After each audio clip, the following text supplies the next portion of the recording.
सब फायदे के लिए काम करते हैं और हानि हो जाती है। क्या करें, नुकसान होंगे। और लाभ व्यक्ति सोचता तो है कि मैंने कर लिया। इतना बुद्धिमान अगर आदमी हो तो नुकसान कभी हो ही ना।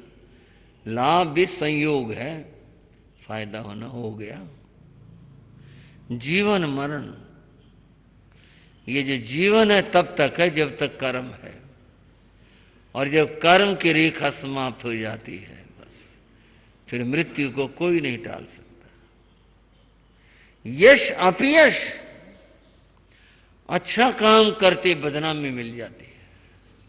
अच्छा कर रहे थे, भला कर रहे थे, और कभी कभी उलट भी हो जाता है, किया कुछ नहीं जबरदस्ती यश मिल गया, ऐसे भी हो जाता है। पुनः ये बात स्मरणीय है, जीवन मरण किसी के हाथ नहीं। मृत्यु ये नहीं देखती कि ये तो छोटा है या ये बड़ा है, ये युवा है, इसकी बहुत सारी जिम्मेदारी हैं, इसको अपना कर्तव्य पूरा कर लेने दो। मृत्यु ये नहीं सोचती। रामकृष्ण 6 वर्ष के थे। एक दिन माँ बस थोड़ी सी कुछ बीमार पड़ी, कुछ नहीं, एक ही दिन की बात, अगले दिन माँ तो चली गई। रामकृष्ण की समझ नहीं आया, घर में लोग इतने क्यों आ गए, आज इतने सारे क्यों इकट्ठे हो गए। उसकी माँ बेसुध पड़ी हुई है, कोई रामकृष्ण को उनके पास जाने नहीं देता। वो माँ से मिलना चाहता है, कोई में चलो उधर चलो, उस कमरे में चलो, वो फिर कोशिश करता है, और आखिर वही जो लोक में होता है, अर्थी बनाई गई, माँ के शव को ले गई। रामकृष्ण अपने पिता से बहुत पूछा, माँ को कहाँ भेज दिया, माँ कहाँ चली गई, इतने सारे लोग हमारे घर क्यों आए, ये मेरी माँ को क्यों ले गए।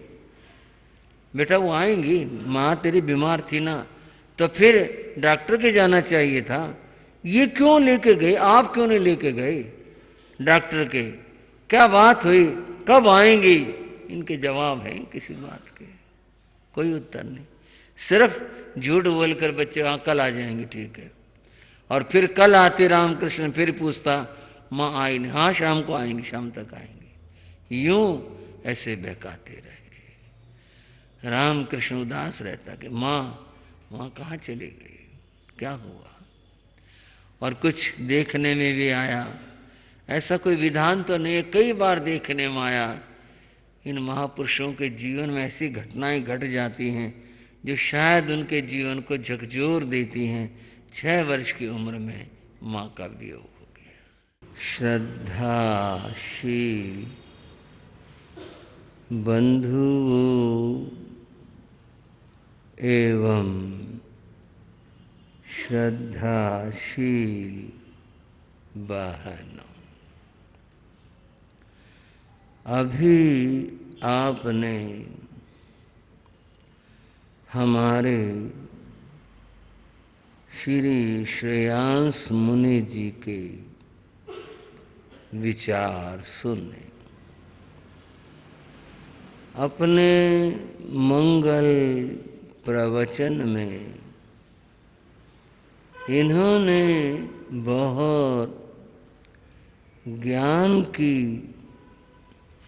महत्व की बातें बताई, मन की बात करी, मन में आने वाली विकृतियों की बात की, विकृतियों का समाधान भी कहा। रावण जैसा व्यक्ति जिसका मन विकारों से भरा था, वह प्रभु का सुमरण करता है, उस सुमरण से उसके विकार दूर हो जाते। सामान्य हो जाता है,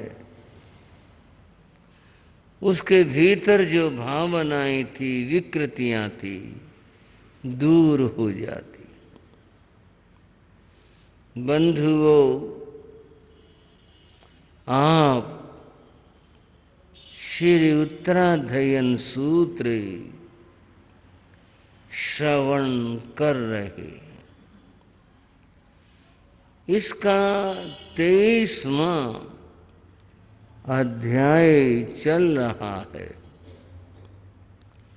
और उसमें एक बड़ा महत्वपूर्ण प्रश्न हमारे सामने आया। बीच में बताना चाहूंगा, महत्वपूर्ण तो सारे ही प्रश्न हैं, पर कोई प्रश्न ऐसा होता है कि जिसका संबंध सीधे सीधे हमारे से होता है। आप जानना चाहेंगे वह क्या प्रश्न था, क्या चर्चा थी, और केशी स्वामी ने ऐसा क्या कहा। उन्होंने गौतम स्वामी से प्रश्न किया, संपज्जलिया घोरा अग्गे चिट्ठाई गोयमा जे डहंती शरीर था कहं विझाविया तुम्हें। गौतम, एक अग्नि जो जल रही है, अग्नि तो जलती है पर कुछ शांत होती हैं, थोड़ी होती है, एक प्रचंड होती है, वो निरंतर जल रही है। और कहाँ जल रही है? व्यक्ति के अंतर में जल रही है। बंधुओं, अग्नि की बात आई, तेजस काय के कई भेद, कई प्रकार शास्त्र में आए, प्रतिक्रमण में आए। वो भेद इस तरह के हैं, मुरमुर थोड़े से रूप में, ज्वाला के रूप में, अंगार के रूप में और विद्युत के रूप में, ये सब अग्नि के प्रकार हैं। न्याय दर्शन में अग्नि के भेद कुछ और तरह से आए। एक तो ये सामान्य अग्नि है जो ईंधन पाकर प्रज्वलित होती है। एक बड़वा नल है। क्या कहा भाइयों? बड़वा नल, वह समुद्र में लगी होती है, पानी में आग। वैज्ञानिक तो ये बताते हैं कि तेल की वजह से लगती है। वो तेल जो समुद्र में नीचे पाया जाता है, किसी वजह से ऊपर आ जाता है। यह तेल का जो इधर से उधर जाना आना होता है, उसमें गिर जाता है और कोई वजह से अग्नि का कोई कर्ण स्फुलिंग किसी तरह से छू जाता है तो वो तेल जलता रहता है। तो उसको कहते हैं पानी में आग लगी हुई है। अब क्या है ये तो सब अपनी अपनी व्याख्याएं हैं, परंतु परंपरा से जो कहते रहे वो यह है, बड़वा नल पानी में आग लगी होती है जो समुद्र में पाई जाती है। ये भी समझ में आ गया, अग्नि तो है ही, और पहले ये सामान्य अग्नि है वो भी अग्नि है। ये दर्शन की बात बता रहा हूं। उन्होंने एक और अग्नि मानी, जठराग्नि, जठर पेट में होने वाली आग। इसको भी आग ही कहते हैं। जब भूख लगती है तब यही कहते हैं, भाई आग लगी हुई है, खाने को दे दो। इसको भी अग्नि कहा गया। और बंधुओं, जो धातु हैं, सोना चांदी आदि, इनके अंदर एक अलग तरह की कांति और चमक होती है जो और धातुओं में पाई नहीं जाती, या रत्नों में भी पाई जाती है। इसको उन्होंने अग्नि कहा, तेज कहा। जो तेज तत्व है ये वो है, उसके बिना ये चमक इस तरह की नहीं हो सकती। तो उन्होंने इसे शामिल किया इसमें, अग्नि में, अग्नि के प्रकारों में, और विद्युत को शामिल किया जो आकाश में हवा और बादलों के घर्षण से उत्पन्न होती है, उसे कहा। अपनी अपनी व्याख्या है सब, पर यहां जिस अग्नि की बात कर रहे हैं, संपज्जलिया घोरा अग्नि चिट्ठे गोहेमा। गौतम से वो कहते हैं, गौतम एक ऐसी अग्नि जो भीतर में जलती रहती है, और व्यक्ति जो भीतर में आग होगी तो परेशान होगा ही। जे डहंती शरीर था, जो शरीर में स्थित हैं, प्राणी हैं, वो जलते हैं उससे। कहं विझाविया तुम्हें, क्या तुमने उसे समझ लिया और क्या तुमने उसे बुझा दिया? उस अग्नि के बारे में मैं तुम्हारे से जानना, पूछना चाहता हूं।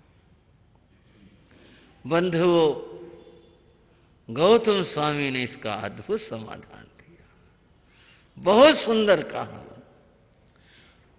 महाभाग, मैं उस अग्नि को जानता हूं, मैंने उसे समझ लिया है, मैंने उसे बुझा भी दिया है। मेरा अंतर बिल्कुल शांत है, मैं अब बिल्कुल भी जल नहीं रहा, मेरा अंतर पूरी तरह से शांत है। आपने क्या जाना उस अग्नि के बारे में और कैसे बुझाया? महाभाग ये तो बताएं ताकि और सब भी जान सकें। तब गौतम स्वामी ने कहा, कसाया अग्निणो बुत्ता, कषाये अग्नि है।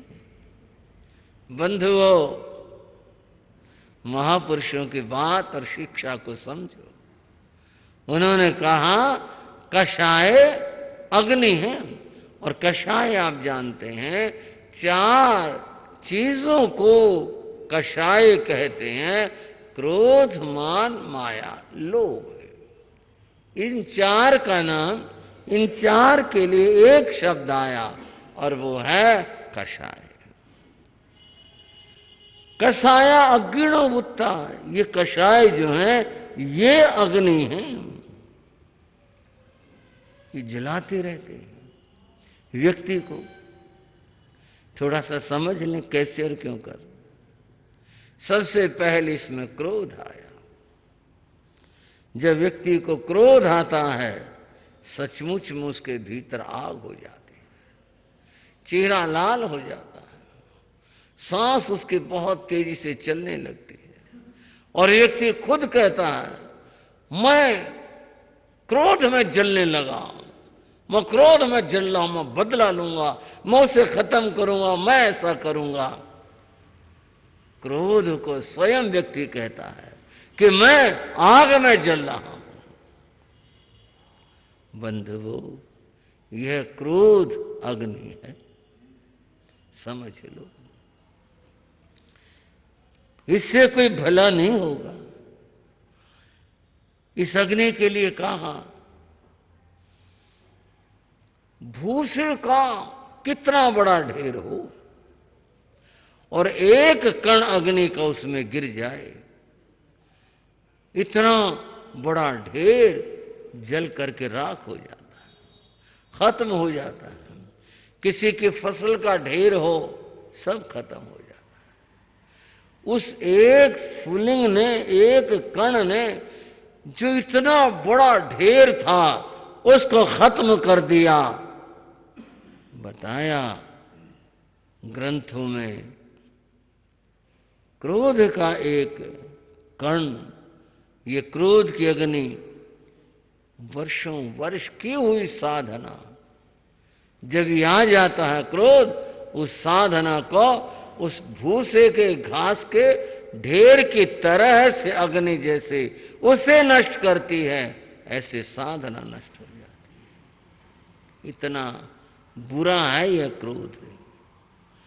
कहते तो सभी हैं, जानते सभी हैं, फिर भी आ जाता है यह क्रोध।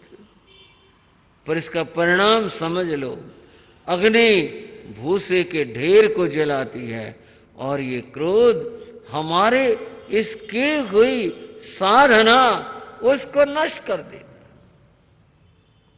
एक गुरु थे, उनके बहुत सारे शिष्य थे। उन शिष्यों में एक शिष्य था जो ये चाहता था मुझे मुक्ति मोक्ष शीघ्र प्राप्त हो। अब उसके लिए क्या विधि हो, क्या विधान हो, गुरु से पूछा। तो गुरु ने कहा तप साधना से जन्म जन्म के संचित कर्म पाप नष्ट हो जाता।